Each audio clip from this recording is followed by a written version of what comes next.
మా ఎమ్మెల్యేలకు రైతుల తరఫున ప్రతి ఒక్కరికి ధన్యవాదాలు చెప్తున్నాను అధ్యక్ష. ఈరోజు నాకు ఇచ్చిన సబ్జెక్టు పొల్యూషన్ పైన అధ్యక్ష. ఇది చాలా ఇంపార్టెంట్ సబ్జెక్ట్ అధ్యక్ష. పరిశ్రమలు వెదజల్లే కాలుష్యం వల్ల గాలి, నీరు, భూమి కూడా కాలుష్యం అవుతుంది అధ్యక్ష. పొల్యూషన్లో ఫ్యాక్టరీస్ డివైడ్ చేస్తే అధ్యక్ష orange category, green category, red category industries ఉంటాయి అధ్యక్ష. రెడ్ కేటగిరీలో ఇంకా ఎక్కువ కాలుష్యం ఇచ్చే ఇండస్ట్రీస్ని 17th కేటగిరీగా అంటాం అధ్యక్ష. అయితే అధ్యక్ష రెడ్ కేటగిరీలో ఉన్న పరిశ్రమలు జనవాసుల మధ్య ఉండడం వల్ల ప్రజలు రోగులు బారిన పడే ప్రమాదం ఉందని గుర్తించి కేంద్ర ప్రభుత్వం 2010లో రాష్ట్రాలకు ఆదేశాలు ఇచ్చిన అధ్యక్ష.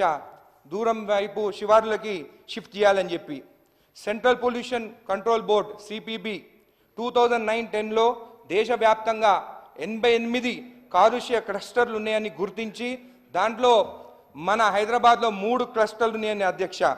అవి పటన్ చెరువు, బొల్లారం, కుక్కట్పల్లి, కాటేరాన్కు చెందిన 3 క్లస్టర్లు ఉన్నాయి అధ్యక్ష.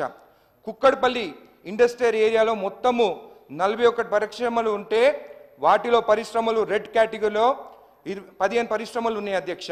ఈ 15 పరిశ్రమల్లో 3 పరిశ్రమలు అత్యంత ప్రమాదకరమైన కాలుష్యాలను వెదజల్లే 15 కేటగిరీలో ఉన్నాయి అధ్యక్ష.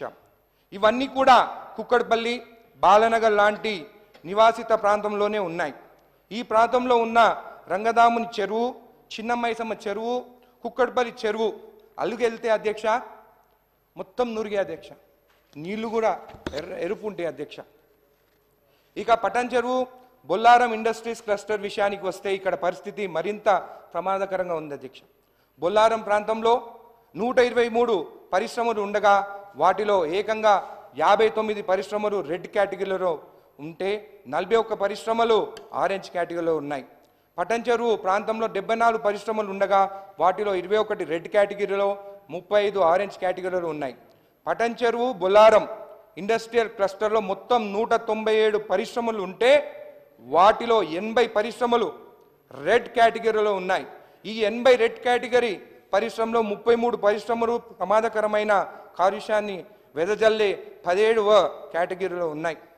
మరో 76 పరిశ్రమలు ఆరెంజ్ కేటగిరీలో, కేవలం 41 పరిశ్రమలు మాత్రమే గ్రీన్ జోన్లో ఉన్నాయి. ఈ పరిశ్రమలు వెదజల్లే కాలుష్యము కారణంగా పటన్ చెరువు, బొల్లారం ఇండస్ట్రియల్ క్లస్టర్ చుట్టుపక్కల ఉన్న 18 గ్రామాలకు తాగునీటిని అందించే నక్కవాగు పరివాహక ప్రాంతమంతా ఈ కాలుష్యం అవుతుంది. పటన్ చెరువు, బొల్లారం, జీడిమెట్ల, నాచారం, పాషామైలారం ప్రాంతంలో 2000 ఇండస్ట్రీస్ ఉన్నాయి అధ్యక్ష. ఇవి కెమికల్ ఉండొచ్చు, థర్మల్ పవర్, బయోటెక్నాలజీ, బల్క్ డ్రగ్స్కు చెందిన పరిశ్రమలు.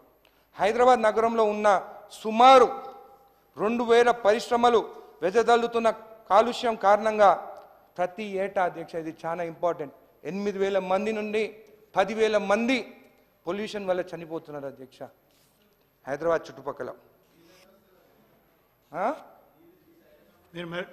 మాది ఐరన్ కంపెనీ కాదు, మాది ఆరెంజ్ కేటగిరీ.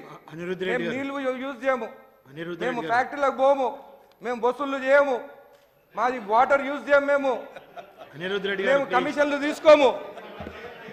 మా ఫ్యాక్టరీలు అన్ని ఆరెంజ్ కేటగిరీ. ఎప్పుడైనా ఇప్పుడు పోదాం పదా. అనిరుద్ధ్ రెడ్డి గారు వాళ్ళు డైవర్ట్ చేసుకుంటే ఏమవుతుంది? అపోజిషన్లు ఉన్నారు, ఇంకా 20 ఏళ్ళ అపోజిషన్లోనే ఉంటారు వాళ్ళు.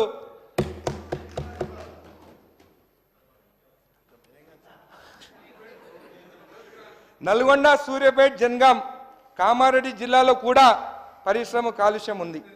పరిశ్రమకి కాలుష్యం అంతా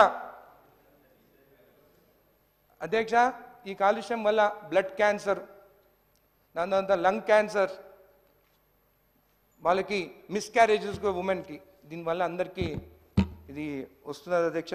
కాబట్టి మనం దీనిపైన ఖచ్చితంగా మినిస్టర్గా దీనిపైన అందరం మీటింగ్ పెట్టుకుని ఒక కమిటీ లాగా ఈ ఫ్యాక్టరీస్ గురించి షిఫ్ట్ చేసేదానికి ఖచ్చితంగా ఒక డిసిషన్ తీసుకోవాలని చెప్పి కూడా కోరుతున్నారు అధ్యక్ష.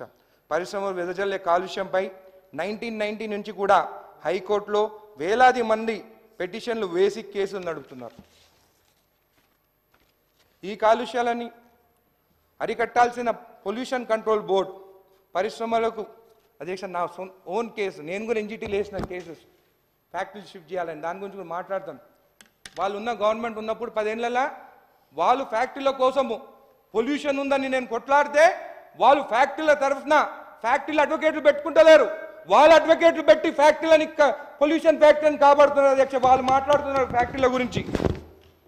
నేను సబ్జెక్ట్ ఉంది మాట్లాడుతున్నాను, ఇంజనీరింగ్ చదువుకున్నాను, సాఫ్ట్వేర్లో జాబ్ చేస్తాను, మ్యానుఫ్యాక్చరింగ్ యూనిట్ రన్ చేస్తాను, అక్కడ సెటిల్ కాక ఈరోజు వచ్చి ఎమ్మెల్యే అయినాను. అధ్యక్ష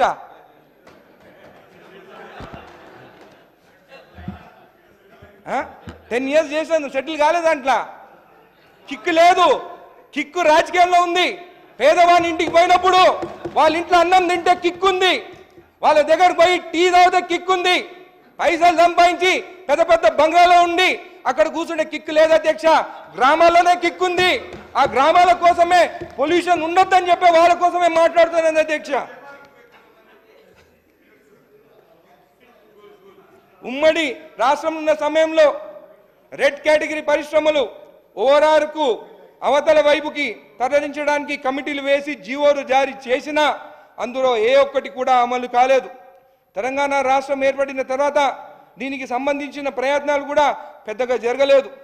అయితే 2019లో పొల్యూషన్ కారణమవుతున్న పరిశ్రమలకు జనవాసులకు దూరంగా తరలించాలని చెప్పేసి MOEF స్పెషల్ చీఫ్ సెక్రటరీ ఆధ్వర్యంలో ఒక కమిటీని ఏర్పాటు చేసి జియో నంబర్ 2/10/2019ని జారీ చేయడం జరిగింది.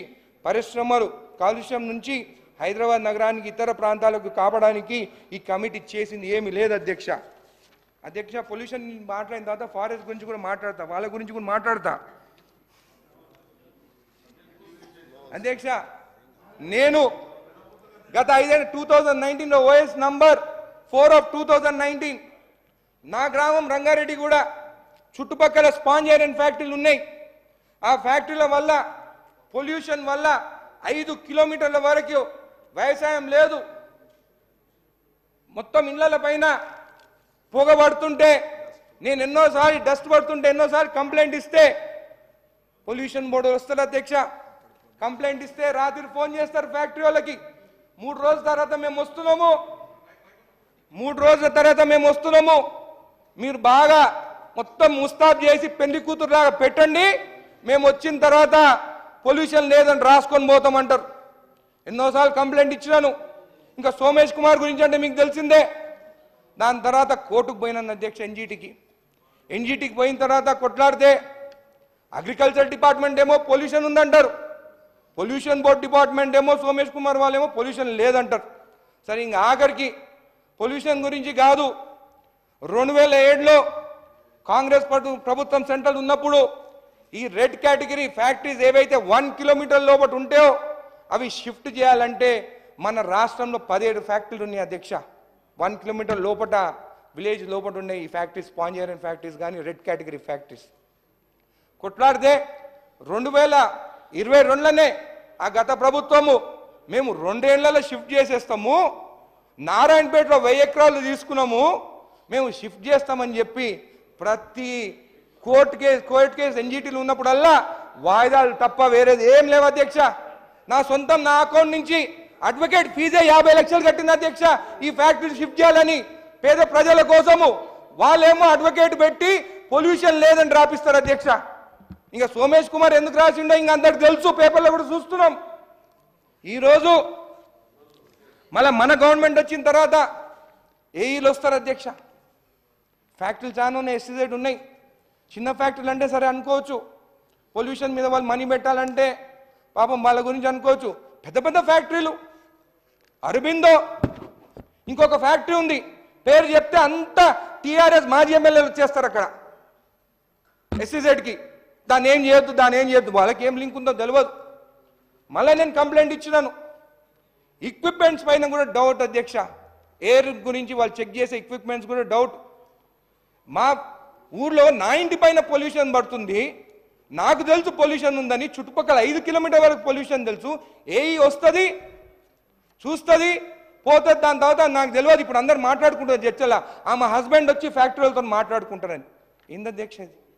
పొల్యూషన్ ఎవరి కోసం అధ్యక్ష?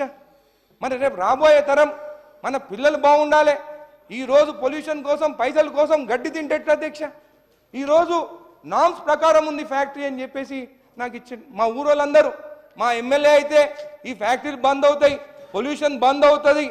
నేను చెప్పినాను, నేను గెలిచిన తర్వాత జడ్చలని కరప్షన్ ఫ్రీ, భూ కబ్జాలు చేయకుండా, అంటే వాళ్ళు అదే కదా చేసింది లాస్ట్ టైం అంతా కబ్జాలే. దాని తర్వాత కరప్షన్ ఫ్రీ, భూ కబ్జాలు ఫ్రీ, పొల్యూషన్ ఫ్రీ అన్న.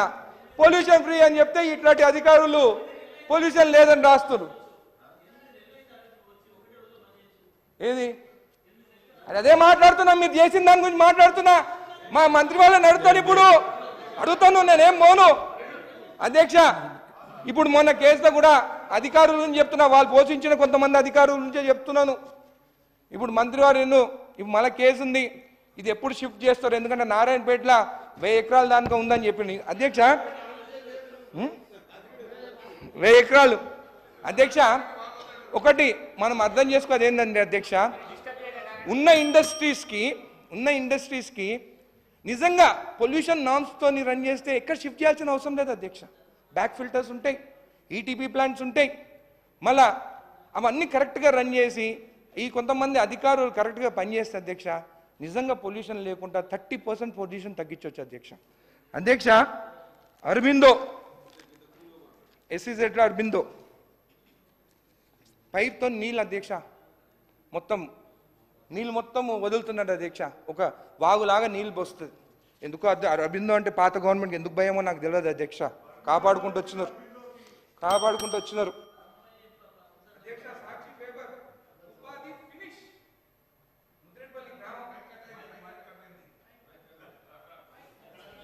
అధ్యక్ష ఉపాధి ఫినిష్, చేపలను చచ్చిపోయినాయి అధ్యక్ష. వీళ్ళు చేపలు ఇస్తామంటారు, అక్కడేమో నీళ్ళు ఇచ్చి మొత్తం చేపలు చచ్చిపోయినాయి.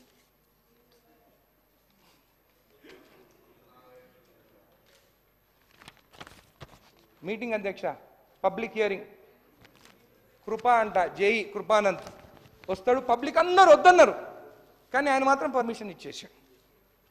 అట్లీస్ట్ విలేజ్లో ఉండే ముందన్న అధ్యక్ష గ్రామ సభ పెట్టుకొని ఫ్యాక్టరీ రావని వద్దన్నది ఉండేది, వాళ్ళు వచ్చిన తర్వాత గ్రామ సభ కూడా లేదు.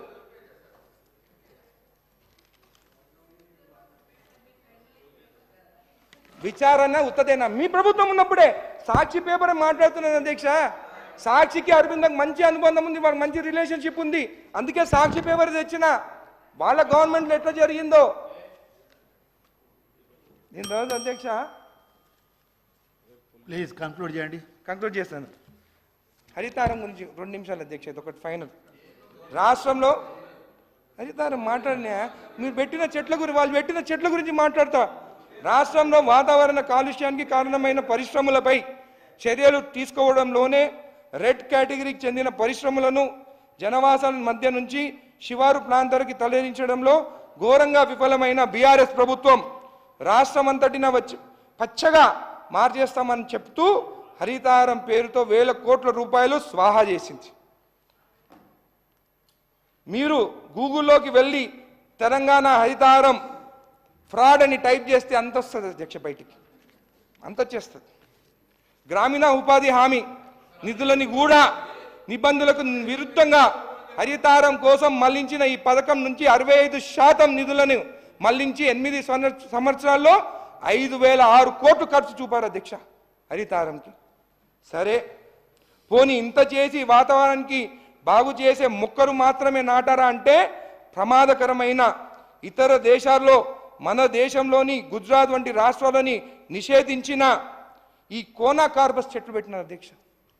అయితే అధ్యక్ష పొద్దున్న వచ్చేటప్పుడు చూసి భయపడ్డా, వాళ్ళ ఆఫీస్ ముందు టీఆర్ఎస్ భవన్ ముందు కూడా ఇవే చెట్లు ఉన్నాయి. ఆ చెట్లు గాలి వీరిస్తే కూడా మీకు అంటే అనుకుంటా మైట్ బి, కాదంటే ఏమైనా అనుకోవచ్చు. కొన్నార కార్బస్ సర్చ్ చేయండి గూగుల్లో. అది హెల్త్కి మంచిది కాదు, ఆ చెట్లు మంచిది కాదు. గుజరాత్ బ్యాన్ చేసింది, వాళ్ళు ఎవరికైతే సపోర్ట్ చేసినారో వాళ్ళ స్టేట్లోనే బ్యాన్ చేసినారు. ఆ చెట్లు పెట్టుకుంటే విషపూరితంగా గాలితోని కూడా మనకి హెల్త్ పాడవుతుంది, మంచిది కాదని చెప్పి చెప్తుంటే వాళ్ళు అట్లాంటి చెట్లు పాదినారు అధ్యక్ష. మళ్ళీ వాళ్ళకి నాకు భయం ఏంటంటే వాళ్ళు బాగుండాలి. వాళ్ళు టీఆర్ఎస్ ఆఫీస్ ముందు అవే చెట్లు పెట్టుకునే వాళ్ళకి ఏమైనా అయితే మళ్ళీ మా సీఎం రేవంత్ రెడ్డి గారి పైన కేసు పెడతారు, మీరు సీఎం అయ్యాను కాబట్టే మా హెల్త్ బాగాలేదని చెప్పి. మనం చెప్పలేం కదా అధ్యక్ష, వాళ్ళు అదే కదా అప్పటి నుంచి కేసులు అంటారు, అది అంటారు, తప్పించుకుంటారు. చూడడానికి అందంగా ఎండాకాలంలో కూడా పచ్చగా కనిపిస్తుంది అధ్యక్ష ఆ చెట్టు. ఈ చెట్టు గాలి పీల్స్తే దవాఖానా పోవడే వాళ్ళు, ఎందుకంటే ఆఫీస్ పోతలేరు అనుకుంటున్నారు అధ్యక్ష, వాళ్ళు పోయి పీల్స్తే ఇంకా దవాఖాననే ప్లీజ్ అధ్యక్ష. కాబట్టి I'm requesting minister for forest and అధ్యక్ష, ఈ ఫ్యాక్టరీస్ అన్నీ ఎప్పటిలోపల షిఫ్ట్ చేస్తాం. ఇప్పుడు నా కేసు కూడా ఎన్జిటీలో జరుగుతుంది, మరి నేను కేసు విత్డ్రా చేసుకోవాలన్నా, లేకుంటే మీరు కోర్టులో నెక్స్ట్ హియరింగ్లా ఈ కేసు ఈ ఫ్యాక్టరీస్ అన్నీ 17 ఫ్యాక్టరీస్ ఉన్నాయి, స్పాంజియర్ ఫ్యాక్టరీస్ ఎప్పుడు షిఫ్ట్ చేస్తారు? వేరే ఫ్యాక్టరీస్ కూడా పొల్యూషన్ బోర్డుని వాళ్ళని పంపించి పొల్యూషన్ రాకుండా నామ్స్ ప్రకారం రన్ చేసేటట్టు అని చెప్పేసి నేను కోరుకుంటూ ధన్యవాదాలు తెలుపుతున్నాను. Thank you. Doctor Palla Rajeshwara Reddy గారు. ధన్యవాదాలు అధ్యక్ష.